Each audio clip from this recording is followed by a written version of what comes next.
à tous, je suis Pauline Piernet, fondatrice de Pierne's Marketplace, une marketplace sélective dédiée aux créateurs, artisans et producteurs engagés. J'avais envie de vous proposer ici, dans mon salon, des sujets autour de l'artisanat et plus largement de notre façon de consommer aujourd'hui. Donc ce sont des sujets qui me tiennent plutôt à cœur, qui nous font réfléchir, mais en évitant de nous faire culpabiliser, bien entendu, puisque l'idée c'est simplement de partager, de comprendre et de redonner du sens à ce qu'on va consommer. Donc pour ce premier épisode, j'avais vraiment envie d'aborder un thème qu'on croise absolument partout, mais qu'on ne comprend pas toujours très bien, qui sont les labels non alimentaires.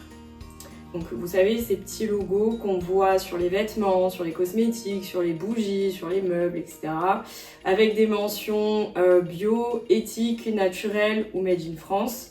Donc comme ça a l'air rassurant, ça inspire plutôt la confiance, mais est-ce que vraiment ça veut dire quelque chose encore aujourd'hui? Donc c'est ce qu'on va décortiquer ensemble, donc toujours sans jugement, hein, rassurez-vous, juste pour mieux comprendre ce qu'il y a derrière ces labels qu'on voit partout.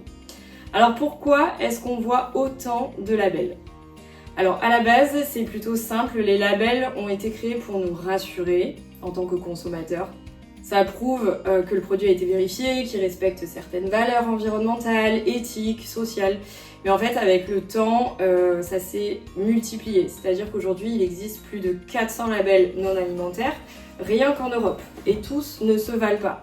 Certains sont très encadrés, ils sont vraiment fiables comme le label GOTS pour le textile ou EcoCert pour les cosmétiques. Mais d'autres ont été inventés par les marques elles-mêmes afin vraiment de nous donner une impression de sérieux ou d'éthique. Mais là, le consommateur, donc vous et moi, on est complètement perdu puisqu'à force de voir des logos partout, on finit par ne plus savoir lesquels sont de vraies garanties et lesquels ne sont que des outils marketing.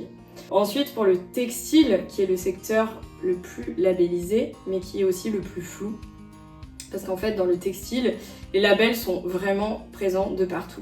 Donc les plus connus sont GOTS et Ecotex. GOTS, c'est vraiment le standard du textile bio, qui garantit vraiment les fibres comme le coton, la laine, qui viennent de l'agriculture biologique. La fabrication respecte aussi l'environnement et les travailleurs, très important. Alors GOTS, c'est un label sérieux qui est reconnu à l'international puisque en 2024, plus de 14 000 entreprises dans 90 pays étaient certifiées GOTS. Mais c'est une certification qui malheureusement est très coûteuse et très exigeante, donc elle n'est pas accessible à tous les créateurs.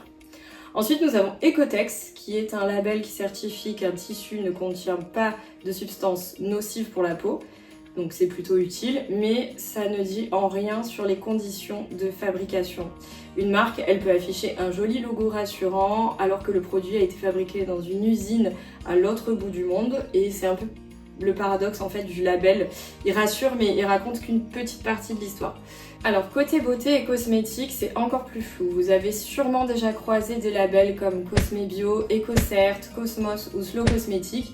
Alors ces labels ont fait vraiment du bien au secteur puisqu'ils ont vraiment limité les ingrédients controversés, ils ont encouragé les formules naturelles et ils ont vraiment incité les marques à plus de transparence. Mais il y a quand même un piège puisque un cosmétique bio peut contenir seulement 10 à 20% d'ingrédients bio. Le reste, ce sont souvent des ingrédients qui sont transformés ou issus de la pétrochimie. Et certaines marques jouent vraiment sur la confusion. Elles utilisent des mots comme naturel, clean, green, sans avoir vraiment de certification officielle. Donc c'est ce qu'on appelle, vous le savez, du greenwashing. Donc un exemple concret pour ça, on peut avoir une crème étiquetée éco vendue dans un flacon en plastique qui est fabriqué à l'étranger avec juste 2-3 ingrédients naturels qui sont mis en avant. Donc sur le papier c'est plutôt séduisant, mais en fait dans les faits c'est juste vraiment une illusion d'éthique. Alors cette fois-ci dans le monde de l'artisanat et de la déco, les labels sont plutôt rares, mais il existe quand même un label officiel qui est plutôt reconnu, qui est le label EPV. L'entreprise du patrimoine vivant. Donc c'est un label d'État français qui est très sélectif, qui distingue les entreprises ayant un savoir-faire d'excellence. En 2025, il y avait environ 1200 entreprises labellisées. Donc on parle de céramistes, de couteliers, de verriers, d'ébénistes, etc. Donc des vrais artisans. Mais en fait, la majorité des artisans n'ont pas ce label. Pas parce qu'ils ne le méritent pas, bien entendu, mais parce qu'il faut du temps beaucoup d'argent et beaucoup d'administratifs pour y accéder, malheureusement. Et pourtant, leurs produits sont souvent bien plus authentiques et éthiques que ceux des grandes marques labellisées qui produisent à la chaîne en fait. Donc ce qu'on oublie souvent, c'est que les labels, c'est aussi un énorme marché, puisque les certifications, encore une fois, coûtent très cher, que certains organismes privés vivent littéralement de ça. Et du coup, ce sont souvent les grandes entreprises qui peuvent se payer plusieurs labels, tandis que les artisans et les créateurs indépendants n'en ont pas forcément les moyens. Donc le résultat, c'est que nous, en tant que consommateurs, on croit qu'un produit sans label n'est pas fiable, alors qu'en réalité, c'est souvent l'inverse. Alors dans ces cas-là, comment savoir à qui faire confiance? Donc pour ça, quelques petits réflexes très simples. Regardez qui délivre le label, donc est-ce que c'est un organisme indépendant? Vérifier ce qu'il couvre, donc si c'est toute la chaîne ou juste une étape. Privilégier peut-être les labels officiels comme GOTS, EcoCert, Fairware, etc. Faire confiance à la transparence, une marque qui montre son atelier, ses fournisseurs, en gros ses coulisses, sera toujours plus crédible qu'un logo vert sur une étiquette. Et enfin, peut-être faire preuve d'un peu de bon sens, puisqu'un t-shirt éthique, par exemple, à 4,99 €, forcément un souci quelque part. Donc voilà.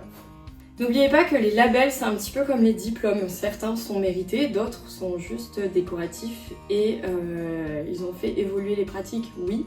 Mais aujourd'hui, ce qu'on attend, c'est peut-être un peu plus de clarté, un peu plus d'honnêteté. Et au fond, le label le plus précieux, c'est vraiment celui qu'on ne va pas imprimer sur une étiquette, c'est la confiance. Donc la confiance par le travail d'un artisan, etc., la transparence, et avec vraiment son histoire. Voilà.